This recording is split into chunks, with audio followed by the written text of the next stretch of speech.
My name is Peter. I'm one of the third-year SPS students. This is the latest seminar, we're calling it, in the Social and Political Sciences seminar series. Previously we've had Guy Standing, and before that, well, we will be having Bev Skeggs as well next term, so look out for that. It's my great pleasure today to invite Neal Lawson to speak. Neal is the chair of Compass, sort of centre-left think tank, and he's written pamphlets for the organisation on themes of democracy, quality, sustainability, and maybe public sector reform. He was author of All Consuming, which was published in 2009, was co-editor of Progressive Century in 2001. He served on the boards of UK Feminista and We Own It, and is a contributing editor and joint founder of the quarterly journal Renewal, and is an associate member at Bauman Institute in next door Leeds University. He also writes regularly for The Guardian and The New Statesman, and can be seen on radio and TV to talk about the Labour Party and their renewal and left politics in more generally. Previously, he was a trade union researcher in Bristol. Is that right? Yeah, I was.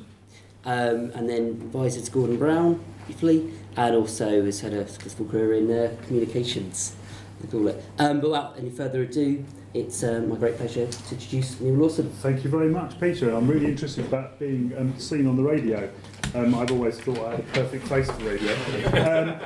And thank you for introducing me so kindly and reminding me of all the things I've done. It makes me sound like I'm important, and I'm not at all. But thank you for asking me up, and thank you for Brian for setting this up, and Sarah, who's made sure I've got here on time. I do this with slight trepidation, because I was telling Peter and Brian that I watched the little video that Guy Standing did when he came up recently, and Guy was incredibly succinct, powerful, and I've given a rambling kind of interview, because I'm in a kind of rambling mood in a sense. I'm halfway through writing something about the moment that we're in, and I just wanted to come and talk about that and explain where my thinking was in 15-20 minutes, and then find out what the hell you think about that and whether you can help me pull it apart. The publication's got the working title of The Wind and the Sun, which is a reference to the Aesop fable, and I don't know if you're familiar with the Aesop fable, but it was this bet between the wind and the sun about who could get the traveller to take their coat off. And the wind went first, and the sun went behind the clouds, and the wind blew really, really hard to try and get to blow the coat off of the traveller, and all the traveller did was do the coat up even tighter. Richard knows the fable. And then the sun comes out and shines, and the traveller is warmed up, and they take their coat off. And I want to use that as a metaphor for the style of politics which I think that we need to develop in the future, a style of politics that does things with people, not against them, not to them. And I want to see if that works. And the subtitle of the pamphlet will have something about the good society in this lecture. And before I get into the detail, just very briefly, I guess I should say what I think a good society is. I say briefly, I don't know how you can describe something as a good society briefly, but I suppose to me, and what motivates me and what makes me think and act and come to wonderful places like York is that I really believe in the kind of capabilities of people. I think people are wonderful and fantastic, and they can do wonderful and fantastic things if given the opportunity. And I quite hate the idea of people dancing to someone else's tune and not their own tune, of being able to develop their own kind of sense of place and life and creativity the best way they can, and the best way we can do things is with other people. The kind of, the abiding sort of rule of life for me, and I think for a good society, is that, we do unto others as we would be done to ourselves. I think it's quite a simple kind of, morality. And how do you create the structures and the cultures which enable people to kind of live that kind of good life and good society? Please come in. You've missed all the really funny jokes. But that's unfortunate for you. I'll try and reprise them later. I believe that people are born wonderfully different. Some of us have quick minds and quick feet and beautiful bodies, and some people like me that don't have any of that. But I think that everyone has the equal right to make the most of their life, regardless of the accidents of birth. And we're always reasonably careful in Compass that we don't talk about the good society, and we always talk about a good society, because we realise that there are different views of this. That people can have different conceptions of what a good society is, and we have to honour that and respect that and recognise it, because what we don't want is blueprints. We've done blueprints in the far past, and blueprints don't work because you start forcing people into your blueprint, and I don't want to do that. And a good society isn't really a place, it's a journey. It's about making the world better and better, and there's no perfect end point. You just keep going on a journey of improving. And the thing is, how do you behave on the journey? Who's with you on the journey? That seems to be what's important to us. So anyway, that's a little bit about the kind of good society, so we can put it in some kind of context. My thesis for the conversation tonight is that I think we're at a conjuncture. A conjuncture is a moment where there is a kind of systemic crisis of politics, economics and democracy. A moment when things implode and can change in all sorts of different directions. And we don't get conjunctures very much. Politicians and useless commentators like me often go around and go, we're at a crossroads, and sometimes we might be at a little crossroads about a little issue. But actually, big conjunctures, big moments of social, political, economic change very rarely come around if we sort of strip away the kind of dramatisation of people like me. But I think we're at one now. I think this is the equivalent of the 1970s, the collapse of the old welfare settlement, and then we saw the rise of the new right. It's like the kind of 1930s and 1940s before Labour came in 45 and did big transformative things. Crises, conjunctures are points at which you can do big things and make big things change and make big things happen. And they don't come around very often. This isn't any ordinary crisis of capitalism in the fact that it goes up and goes down, there's boom and bust. This is a meeting of different things going on. It's a crisis of capitalism, yes, of economy, but it's a crisis of environment as well. And the crisis of equality and the crisis of environment feed into a third crisis, that of democracy and politics itself. Because if the poor are getting poorer and the planet burns, then if that's going on, then what is the point of politics? If politics isn't putting those two things right, then it isn't working. So we have a third crisis after the crisis of economics and environment. We have a crisis of democracy and politics itself. So I think it's a really big moment. And I don't want a really big moment to go without making the most of it. And what I see, in a sense, I'm going to talk quite a bit about the Labour Party, because it's the party I belong to, and it's the party that has carried the burden of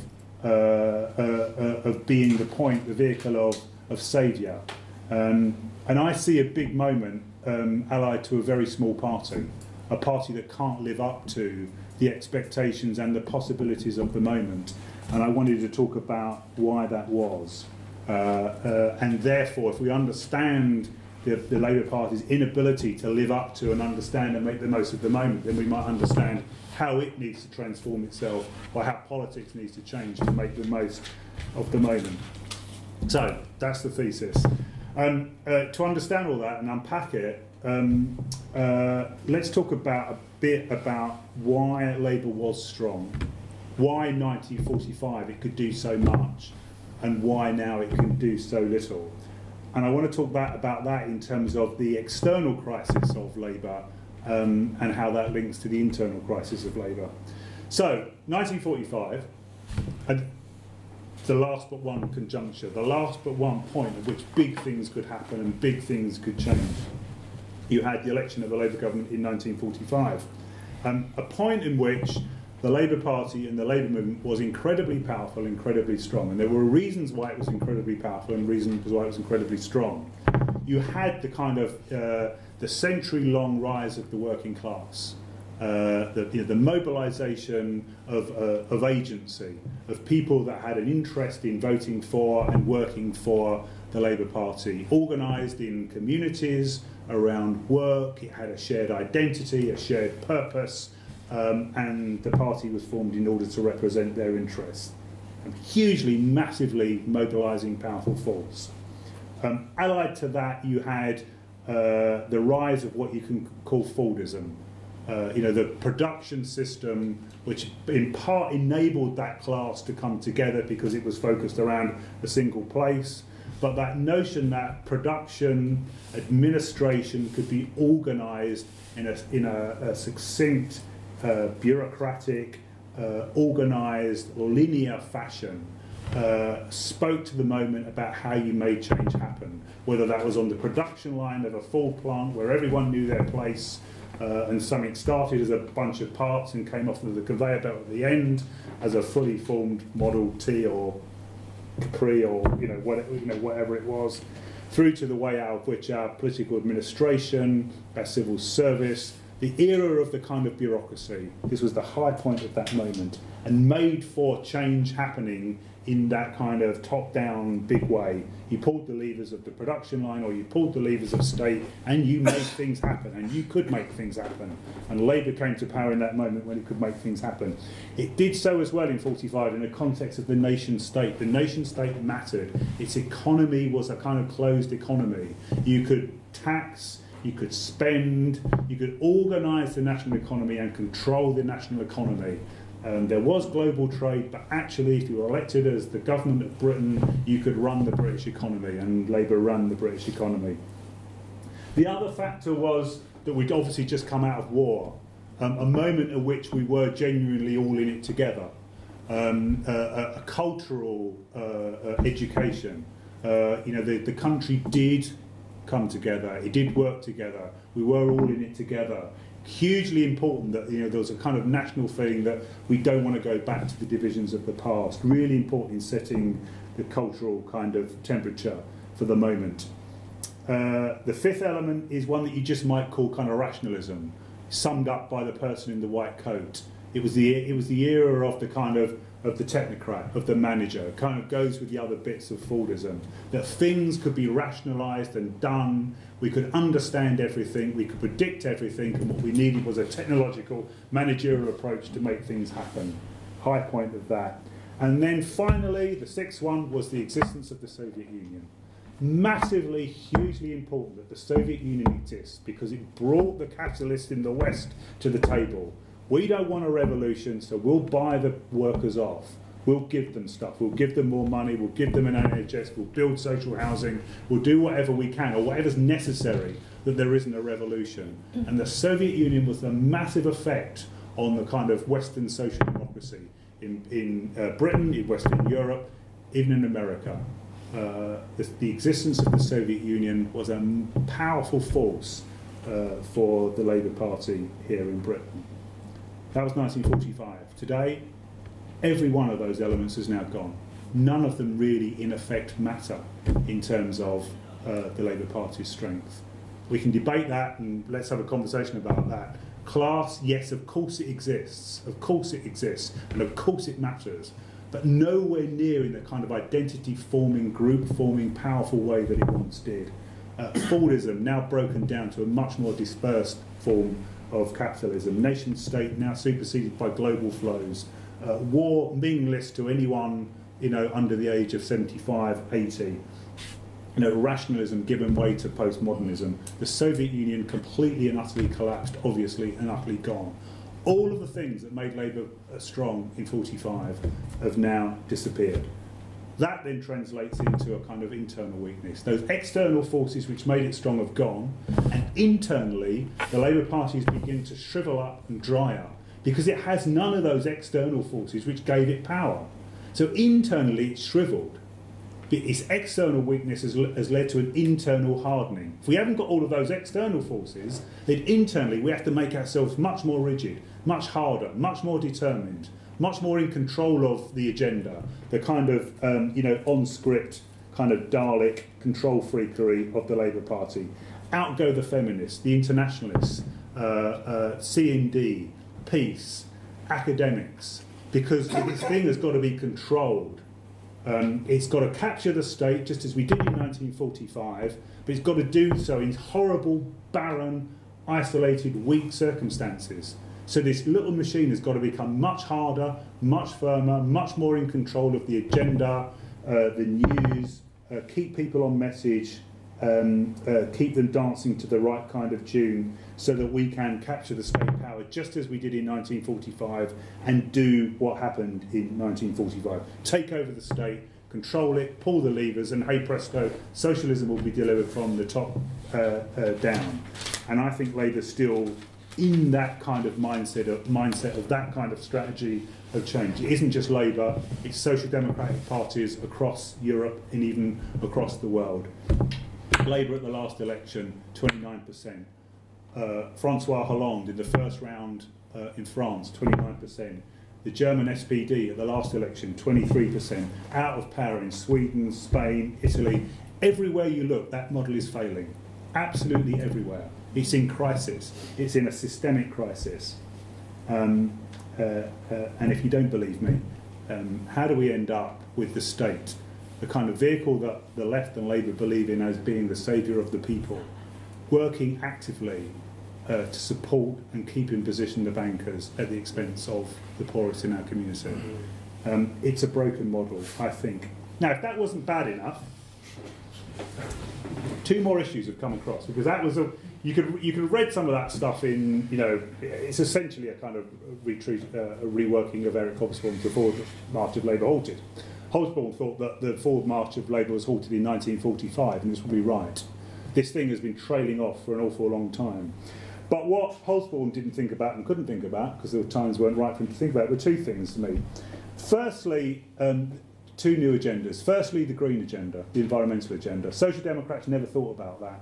They never thought about destroying the planet, because we didn't think about that then, and we have to think about that now. And there's a real problem with that for the left.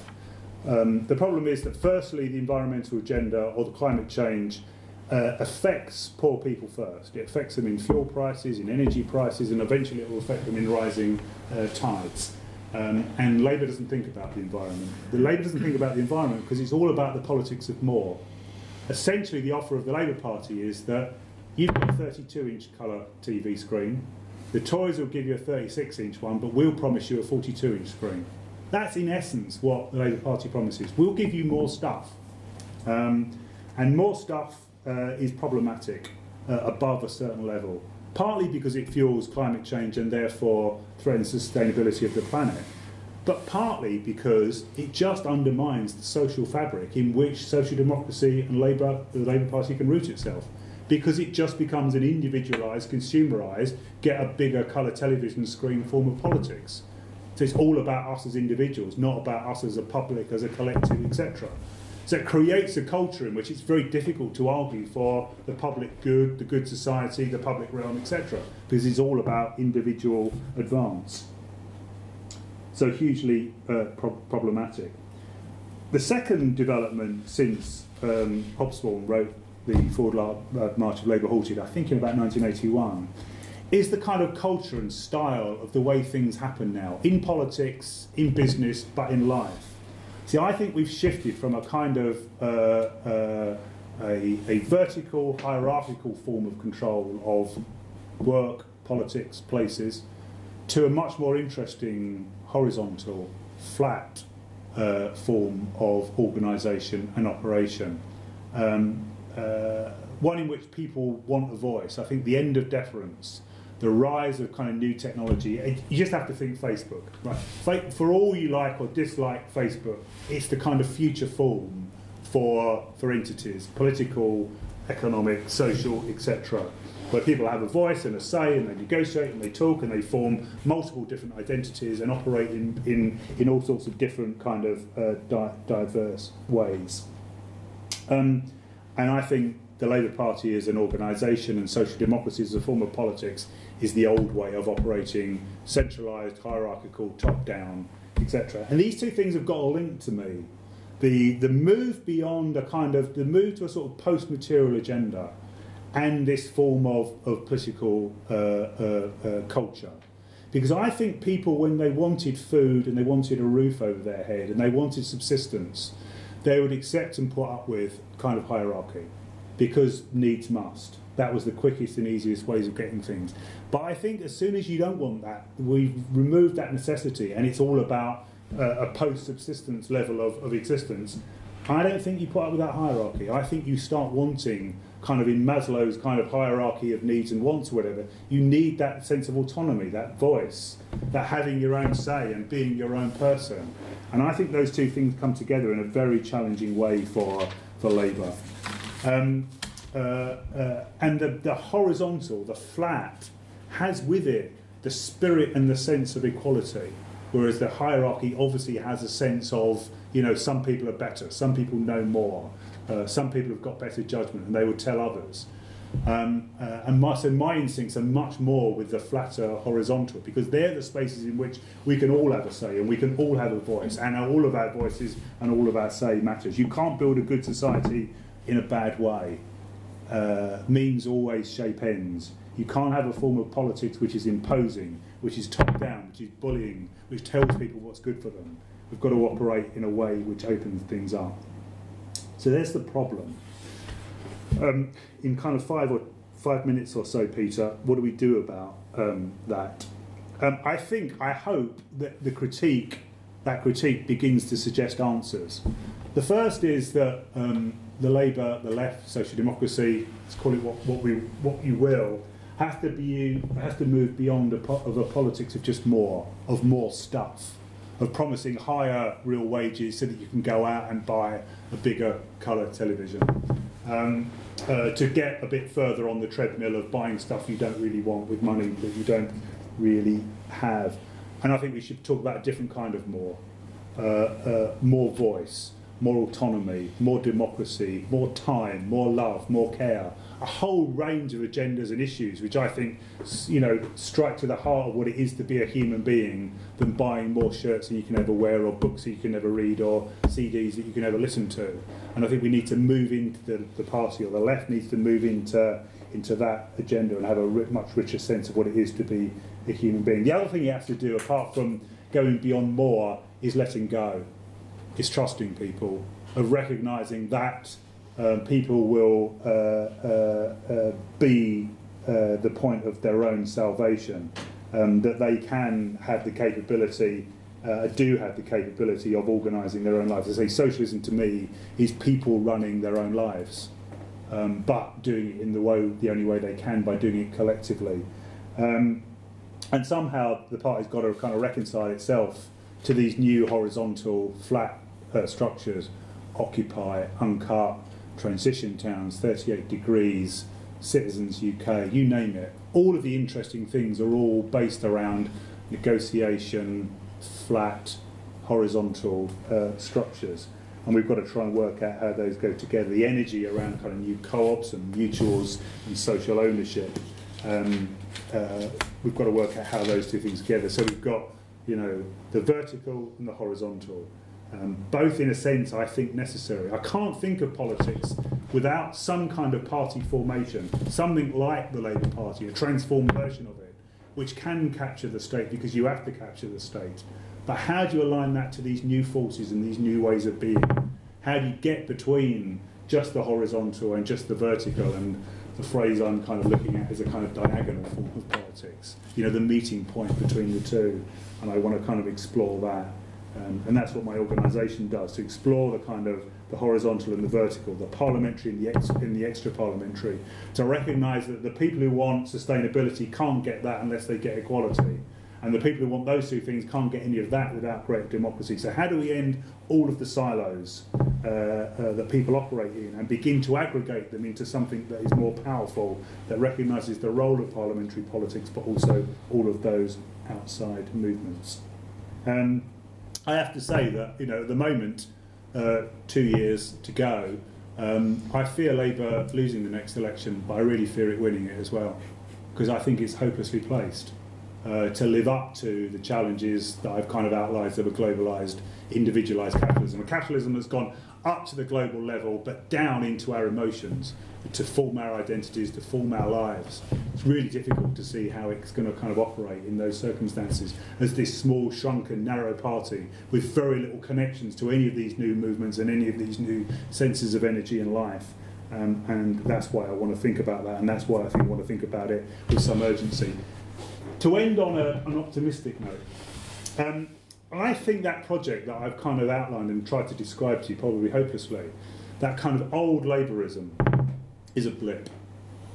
I think it was a blip of time and place.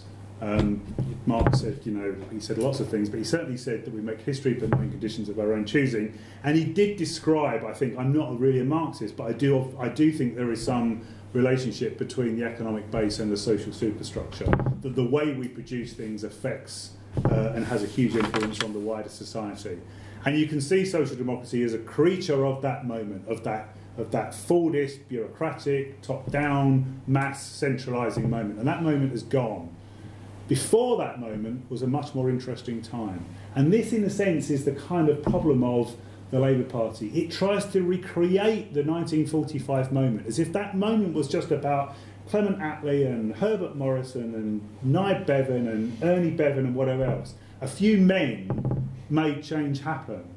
And if you elect a few men now, you'll elect the right men into a majority position, they'll make change happen again.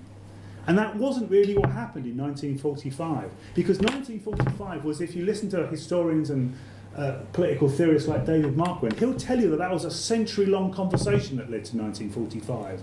Of liberals, of one-nation conservatives, of Labour people, yes, of academics, of all sorts of organisations, of trade unions and friendly societies and reading clubs and clarion cycling clubs, and a rich, huge, amazing tapestry of forces and organisations and energies which made that moment happen, but then got kind of lost into just a few people making change happen from the top. And we're back at that moment, I think, where there's all sorts of energy and all sorts of ideas and all sorts of possibility bubbling up from all different kinds of places, which mean we can kind of leave that kind of moment of centralised top-down change behind us, carry a lot of the spirit of equality and egalitarianism with us, but infuse it with a kind of new radical democracy, with a recognition of kind of proper environmental sustainability politics, and create something new and different. I think that we live in a utopia. The problem is it's not our utopia, it's the utopia of the people who dared to be ambitious and dream at the last point of conjuncture, the new right. They had the capability to think about their kind of free market project and make it happen. They developed the ideas, they developed the money, they raised the money, they built the institutions and the organisations, the think tanks and the pressure groups, etc., to capture the last moment. And we live in their utopia. And I take inspiration from that, and I think that we have to act now, at this moment. And it's not going to, it will last for a while. These things always last for a while. Gramsci describes things as an interregnum, the moment when the old is not dead and the new is not yet born. That's where we are. And that window is going to be open for a while, but we have to work hard and determinedly to get the ideas, to get the organisation, to think through this kind of alignment of the old politics and the new to build our utopia. I think that's possible. I think there's hunger out there of a different way of wanting to do politics differently for different ends. We have to have the sense of ambition, the determination to pull those things together in a way that can build a good society. Thanks very much, Neal, for that. Some inspiring words, although 100 years is a scary thought for the next for good society.